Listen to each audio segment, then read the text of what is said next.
Okay, this discussion is going to be about project creative briefs. So you may well ask, what is a project creative brief? Well, it's kind of like a contract or a proposal, and it's the written details that a client usually shares with you concerning their project or their proposal or their branding or whatever it is that they want to do. Now, in business, it doesn't really matter what line of business that you're in, whether it be creative, artistic, whatever. Let's say, for instance, you were going to do a mural for somebody or a painting, and they commissioned you to do something. The wisest thing that you could ever do for yourself would be to fill out something like this. And some of these things can be detailed however many ways that you want them to be. This one is simply 3 pages. They sometimes stretch longer than this. But what it contains on here are all of the things that the client says that they want you to do. And it lists a list of deliverables, things at the end of the proposal that they want you to perform. You in turn take this document and give them a price. You say, okay, it's going to cost you this amount of money. The thing that these things help you to do is to stick to a set of rules and things that a client can't come back to you on and say, well, wait a minute, I didn't ask for that. You could say, no, it's right here in writing. Very often these things will have a line at the end where both you and the client will sign them.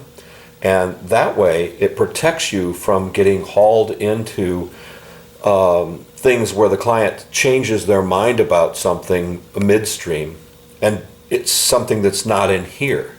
For example, the other day, and I realized this isn't anything to do whatsoever with graphic design, but we're having a proposal put together to have some solar panels perhaps put on the roof of our house. The guy who was doing the proposal said that he would give us a proposal back, and when they came, they would look at our house and they would look for things like, whether or not structurally the roof of the house is going to be able to bear the weight of the panels.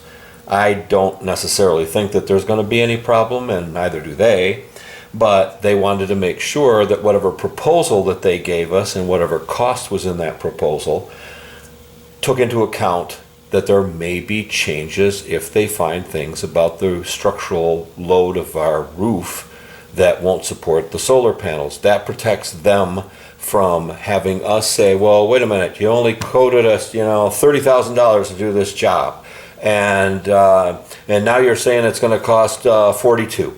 Well, they have to make changes to the roof, so that protects them in the long run. So a creative project brief like this protects you as the graphic designer, artist, what have you, from being taken advantage of by clients who change their minds.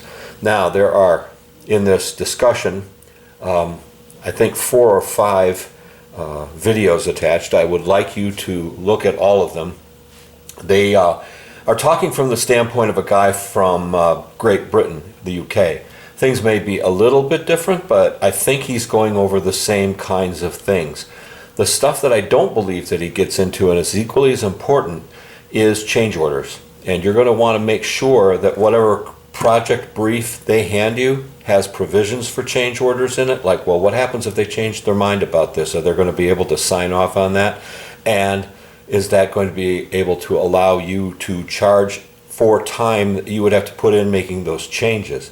You want to make sure that you're protected about those kinds of things. So this project, next project that's coming up, is going to involve a project brief that I will give you. The final 2 projects for this class, I'm going to have you guys create your own project briefs. It'll be just like this one, except that I will give you a blank that I will then ask you to fill out based on the criteria of the assignments that I give you, and give them back to me before you begin. That way you know, and I know, that we're on the same page. Okay? So that's what this discussion is going to be about. At the end of this, I would very much like you to either write me back or make a video and explain to me that you understand that and what you've gleaned from this, and after watching the videos, how you think that this would help protect you. Perhaps you even have some experience of doing things like this before. Have you ever done a proposal to do something like a painting for somebody or a mural or something like that? Anyway, that's what this discussion is about.